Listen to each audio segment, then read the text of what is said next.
Hello again, everyone. Nick Felice here for the Latrobe Community Revitalization Program, my monthly blog, here to give you a little bit of update of what we're up to.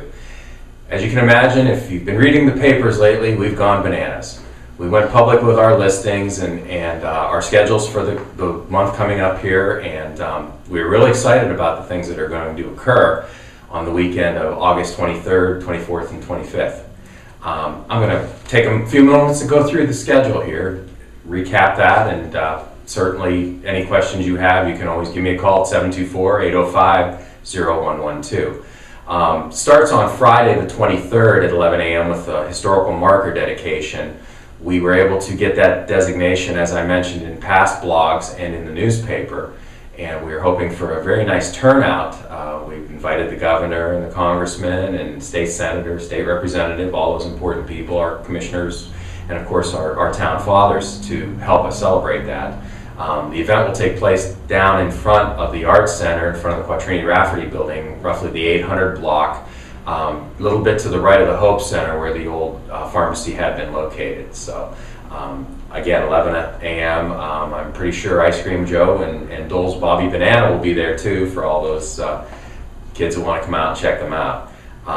Later in the day, there's going to be a VIP lunch. That'll be an invite only, but it's nice to, when we have those types of individuals in town, show them around a little bit and give them some exposure. And the Chamber of Commerce has graciously stepped up to sponsor that for us. Later in the evening, 6:30, we are doing the Yellow Tie Gala. That will be essentially a dance for individuals and couples that wish to show up. You'll be required to wear a yellow tie if you're a male, and women will be required to wear yellow of some sort. So it should be interesting to see how that all plays out. We will have a cocktail hour within that time period, graciously being covered in sponsorship by the Commercial Bank and Trust of Pennsylvania. We will also have the Westmoreland County Community College Jazz Band will be our entertainment for the evening. So they're a group of 45 in the middle of the street underneath the tent, with providing singing and dancing, and it should be great. Looking forward to the event. Again, beer and wine, and we're doing banana daiquiris that evening. The ticket price will be about $35, maybe a little hefty, but we want you to have a great time. We're going to have hors d'oeuvres and a lot of good things going on that evening, so I think it'll be a fun night. Saturday the 24th, the next day, the full day, we start off with the Dole Family Stroll, which is being pulled together and coordinated by the Lions Club. Essentially, it will be family strolling through town, stopping at all of our participating merchants, maybe getting a coupon, a donut hole, and taking time to really get to know the downtown a little bit better, as well as walking. We're trying to promote the nutritional side of what we're trying to do here in Latrobe long term, is being a sustainable community, a community that walks and takes advantage of the fact that we don't have a lot of hills in this particular valley, so we want people to get out, and this is one way we identified to do that. It'll be a bit of a scavenger hunt. Parents and kids will be able to walk around, as I said, to the merchants. During that time period, there'll be various locations where they can stop and do activities, jumping rope or hula hoop or something along those lines. The Rotary folks are pulling that together, and many thanks to them for doing that. If you make it all the way through the course, which we assume you will, everyone gets the first 300, should I say, get a t-shirt and a banana. And we'll try to have everyone meet down at Valley Dairy, and for those who may be hungry, probably get a mini banana split. There may be a discount coupon. That's yet to be worked out, but I'm thinking everybody will be hungry because it'll be close to noon by then. That event starts at 10. Also starting at 10 o'clock, the Latrobe Business and Professional Women's Club is pulling together a baking contest. One element that you will need to do if you're going to enter the contest is use bananas in some way to make cookies or pies or whatever it is you're going to make. There'll be 5 categories, there'll be judging, and then at the end we will likely auction off the goodies. So many thanks again to the Latrobe Business and Professional Women's Club for stepping up and sponsoring and organizing that event. That will occur again at 10 a.m. in the Quattrini Rafferty building downstairs, first floor. At 11 o'clock, the Lions Club has graciously stepped up and has agreed to sponsor a car hop.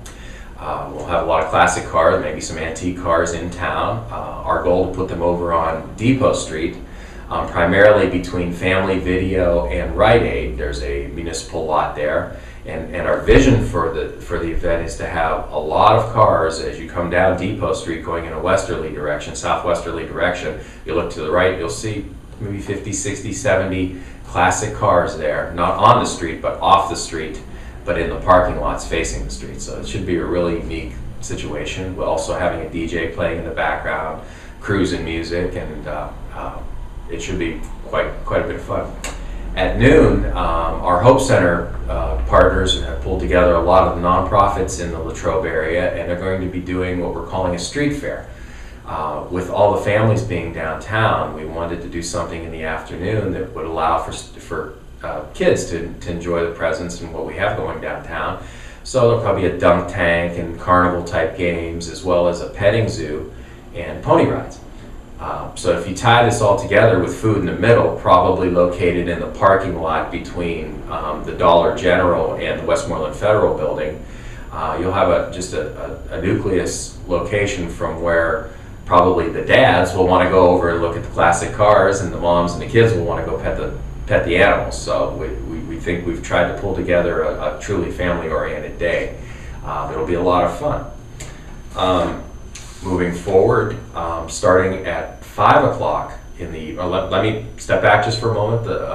Sue Schropp at the medicine shop is also sponsoring a few events in her parking lot. It'll sort of coordinate with the family activities. So I don't want to leave her out. She's been great and great entrepreneur and supportive of the community, and I wanted to make mention of that. Starting around 7 o'clock that evening will be our malt shop sock hop. We'll be doing that again in the same location in the 800 block of Ligonier Street between the Quintrini Rafferty building and the Arts Center. Again, under a tent. We're going to rent a tent for the 2 days, which will be helpful and should we have any inclement weather, as well as for individuals who are exploring downtown on Friday or Saturday. They'll be able to get out of the sun if we have hot weather like we're experiencing right now. The sock hop will be a great event. Ticket prices haven't been set for sure yet. I'm thinking they'll come in around $10 or $15. It'll be a family-oriented evening. There'll be food, French fries, root beer floats, banana splits, of course, and all of those types of events.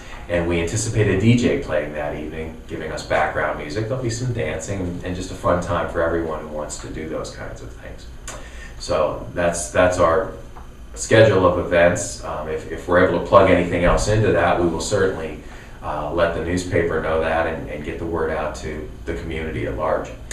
On Sunday, we're doing something in coordination with St. Vincent College, which we're titling the largest banana flash mob ever.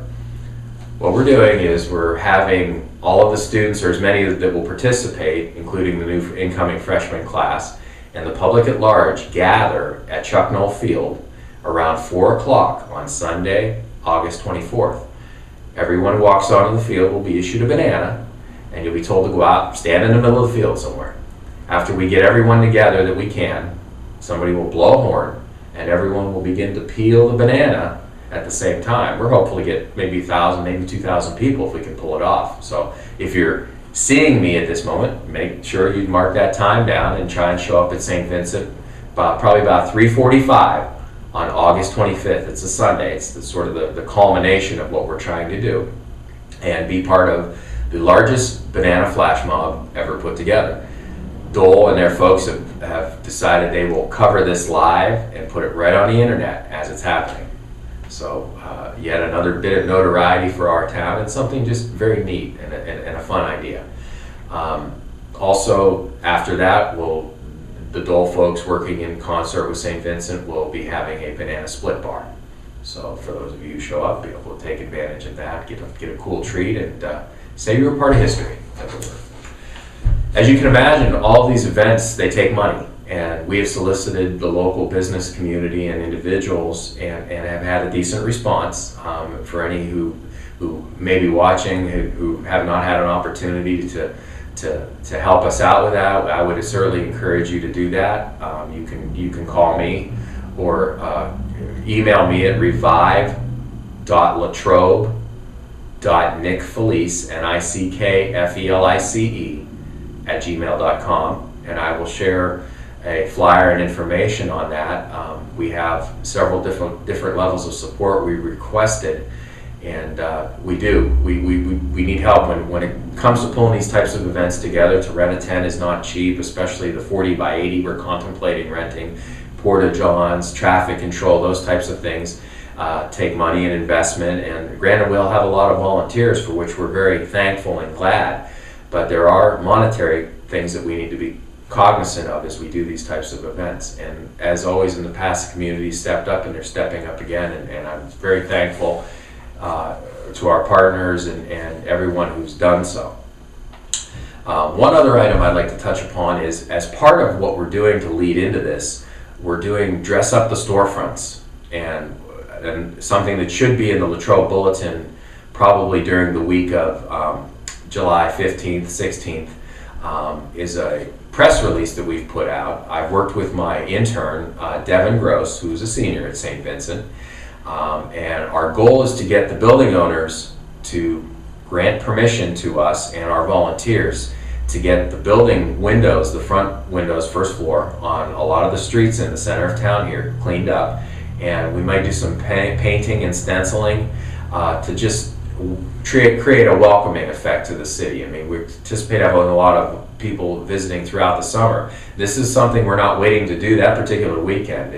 If you are a building owner or business owner and you're watching this right now, please get in touch with me and let me know if you would like for us to do that. We have some volunteers who've agreed to step up and do those kinds of things. As you're doing this type of work, you want to dress up the downtown. We want to make it clean. We want to make it inviting. And I know there are some empty storefronts, as there are in any community, but we have an opportunity to clean them up and dress them up. And if you're the building owner who's trying to lease that space or sell that property, it's only to your advantage to go ahead and get it cleaned up. And we're willing to offer some help to do those types of things, but obviously we have to schedule. And to get first needing your permission, and then eventually getting keys, or for you to meet our people there whatever day that we're able to pull this off, to get the buildings and the windows cleaned up. Another item that we're talking about doing is something called pop-up storefronts. Some of our in-town merchants may have an interest in, I'll use the term, borrowing your space to put some merchandise in there. Because if we can make these empty storefronts especially look occupied, it's only to your advantage and to the community's advantage overall, because there may be an entrepreneur who's visiting that weekend or some weekend in which they see that and they see an opportunity. And we need to bolster the things that we're doing positive, and this is one way that we can do that. So as always, I thank all of you who have been volunteers to our organization, and the board members and committee members that have served. And again, I can be reached at 724-805-0112, or my email is revive.latrobe.nickfelice@gmail.com. Until next time, thank you so much, and God bless.